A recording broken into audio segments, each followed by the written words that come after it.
I gotta get it up. Play closer.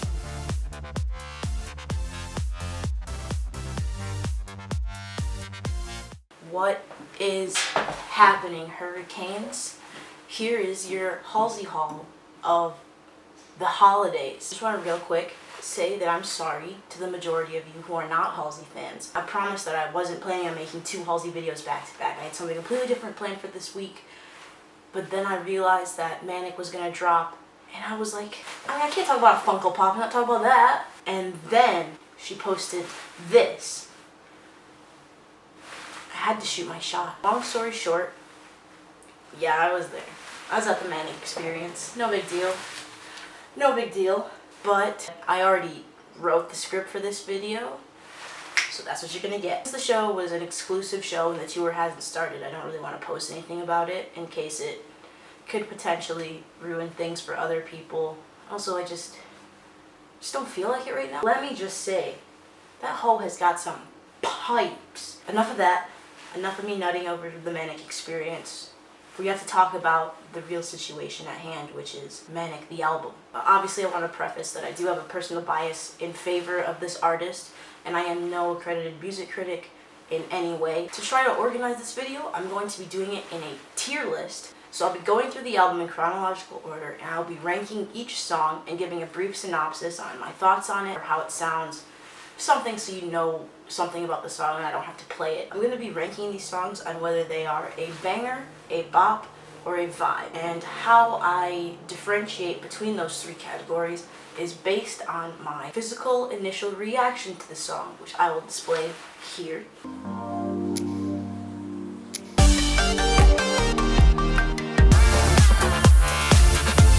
I'm doing this very professionally, as you can tell. I'm also going to be doing a part 2 to this video in a couple months because I've never really had an album that I listened to one time and had an opinion on just right from the get-go. So I want to see, after this, gets time to marinate and like really sink in to my ears, see if any of my thoughts change. Without further ado, here is my Manic album review, reaction, and ranking. First song on the album is Ashley. My first impression was that I loved it. I thought it was super sick. I'm giving it a banger status. It's actually probably in my top 3 favorite songs. A lot of people are probably going to complain about the auto-tune on this one, whatever. I don't ever feel like Halsey's using auto-tune to cover up the fact that she can't sing. It's always kind of like an aesthetic choice that she wants to distort her voice and wants to make it sound weird. I feel like it was very appropriately applied in this song. I also think this was a really great way to start off the album because based on what we've been hearing of the tracks that she's been releasing up until the album, this was not how I expected it to start, and I was very pleasantly surprised with it. One of the older songs that's been out for a while is Clementine. One of the very few Halsey tracks that I made an opinion on, and then my opinion on it never really changed. It's a vibe. It's got a nice melody. It's very dreamlike. It's not really a song I could jam to every day or put on like a playlist for like a party or something because it's a bit too experimental, but it's catchy, it's fun, and I like it.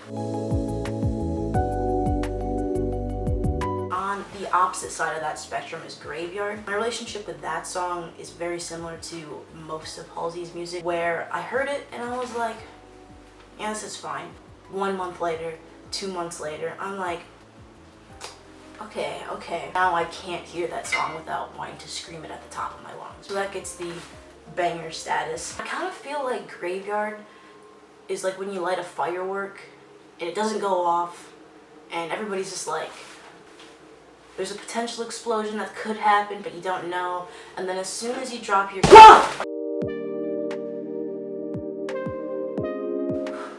This Horde did it to me again. From the day that this song released, I had my thoughts on it written out for this video. I was so sure that this song was gonna suck.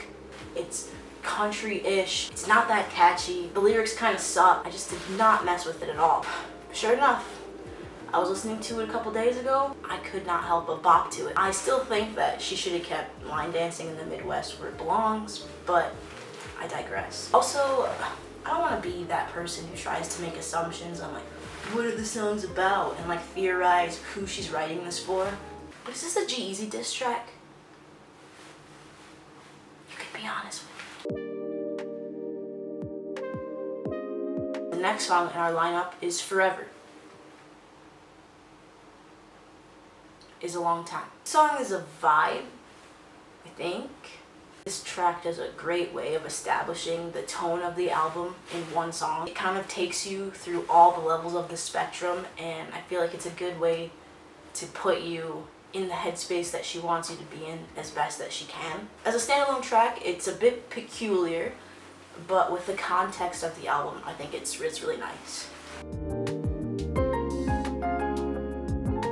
I think it's a bop. I'm pretty sure I sneezed and the song was over. Yeah, Interlude was a good way to describe this. The sound of it's fine. It's really fun. It gives me kind of like a early childish Gambino type feel. But I feel like obviously, you know, a track that short, people would be like, interesting. But I liked it. Bop. That transition though. I feel like a more accurate title to this track would be Halsey the Musical, which I'm totally fine with. When I watch a Halsey musical, oh hell yeah. Oh hell yeah.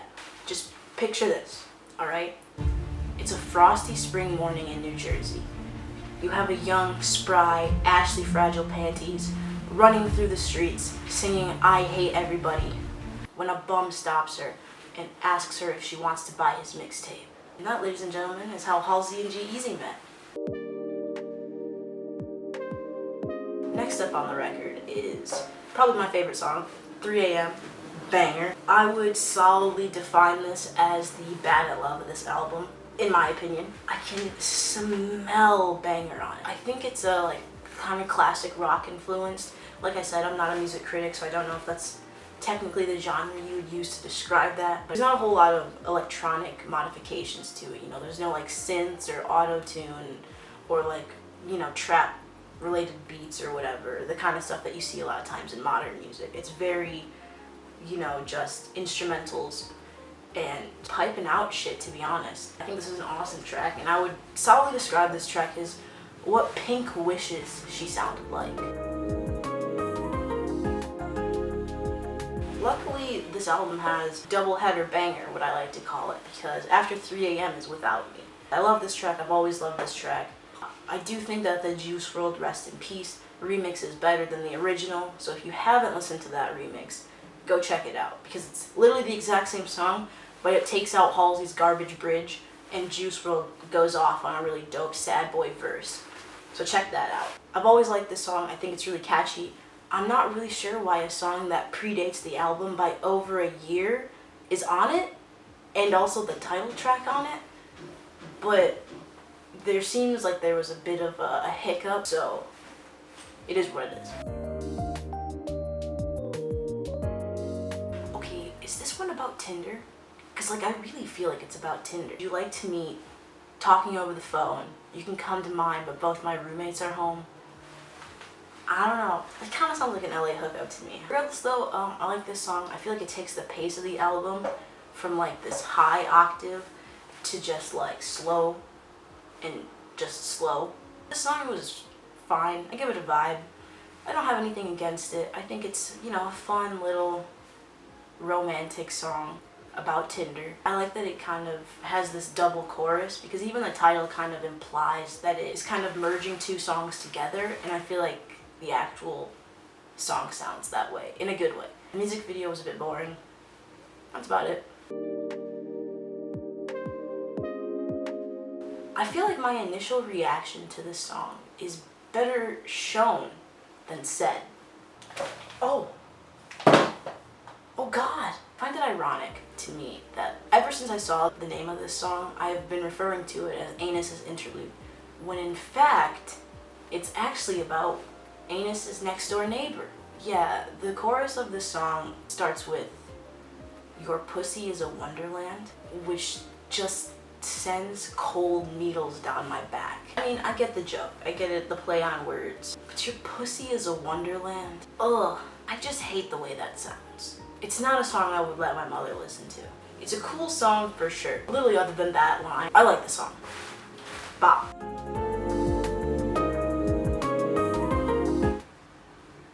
This is a G-Eazy diss track, right? It's gotta be. It's gotta be. And if it is, it just adds to the love-hate relationship I have with the G Sleazy diss track Chronicles, because on one hand, I really don't want Ashley to waste any more of her time on that scumbag. But on the other hand, the songs are so fun. This song was dope.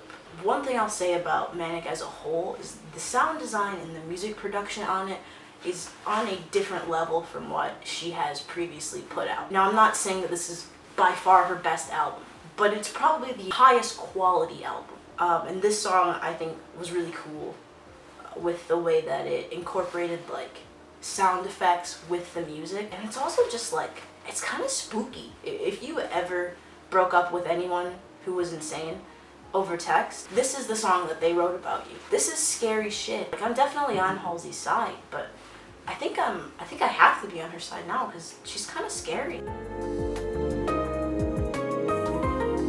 It's almost a banger. It's so close. It's so close to being a banger, but it's a bop. Why is it a bop? It's a good song, but it's not really a Halsey song. She only sings the chorus, and the rest of it is in Korean, which is fine, I don't care, but I have no idea what they're saying, so they teased me with it. I was really hoping she was gonna pull a T Swift in Endgame and just drop a fire verse at the very end, but that's not what happened. I mean, maybe come part 2 of this review, my opinion on the song will change. I mean, who knows? If my opinion on You Should Be Sad can change, I think that anything's possible. Sneaky bitch.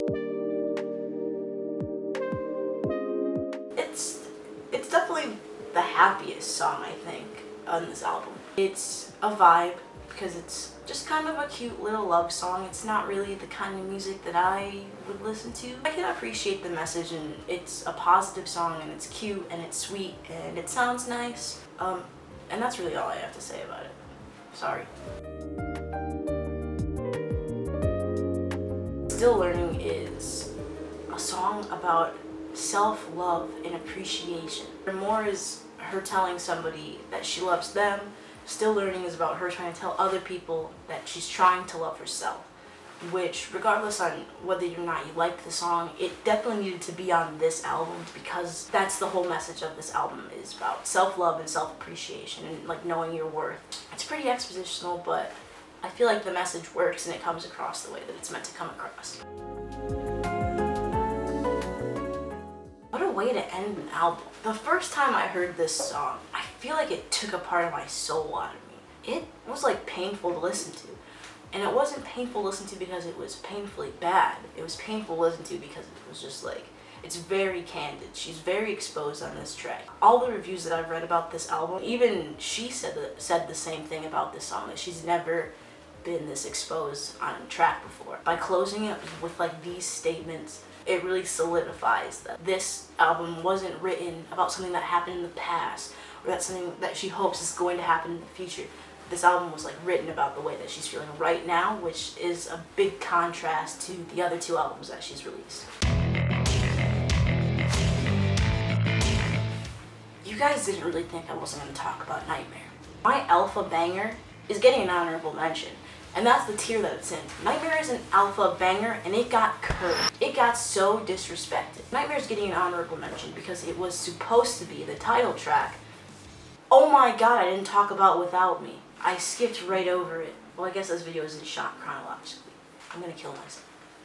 So I'm giving Nightmare an honorable mention because it was supposed to be the title track, but it wasn't because it didn't match the tone. I don't really know what happened with the production of this album because based off of what I've heard about it and how it's been evolving since it was announced, it seems like the production on it was a bit spotty in places. I don't know. As soon as Nightmare came out, it got dropped. It got completely dropped like a 2011 dubstep remix. And then they were like, oh yeah, no, Without Me is the title track now. What? Not that I don't like that song, but I was just like, you're really just gonna like sweep this under the rug like that and pretend that you just never like tried to release it as the title track? It just felt like they killed it basically, which I think sucked because I really liked it. If you don't like Nightmare, chances are you're probably a pussy and not a Wonderland pussy. Everybody has been complaining that Halsey's gotten too pop, her music's too repetitive, and it's too auto-tuned, and it's too this and that. And then she drops this song and 11 Minutes, which are both leaning way more into the alternative rock spectrum than they are in pop. And everybody was like, I don't know. It's not really catchy. Shut up. The song is catchy and it's dope as hell and she sounds great on it. If you don't like it for political reasons, I guess that's a legitimate case, but to make the claim that it's not catchy or that it's too in your face is just pussy talk. Overall, I really did like this album. I thought it was really cool. It was a really solid sounding album. I don't usually make claims like this, but I don't think that you could even compare this to Badlands or Room 93 if you try. I just feel like it's on a different level. And that's not to say that this blows Badlands out of the water by any means. But I mean, it's half a decade newer. She has developed so much as an artist and as a singer and as a performer that you just can't compare that to the 19-year-old who made Badlands. If I could make a comparison to one of her earlier pieces of work, I would say that format-wise, I feel like this album did what Hopeless Fountain Kingdom tried to do, which was use an album chronologically to tell a story and evoke a certain feeling. I liked Hopeless Fountain, but I didn't really feel that storytelling element with it. In this album, I definitely do. It's definitely got a very distinct beginning, middle, and end. So thank you guys so much for bearing through another Halsey video with me. Hope you enjoyed it, / found it amusing, / found it cringy and were able to laugh at me. I would definitely recommend checking out the album. Just give it a little listen through. It's only 48 minutes, man. You know, that's like one trip to work in LA. What are you waiting for? I hope you guys have a wonderful day. And yeah, I'm gonna go set Jeezy's hair on fire. Peace. Watch me whipping my Fiesta, headed for the top, 'cause you know that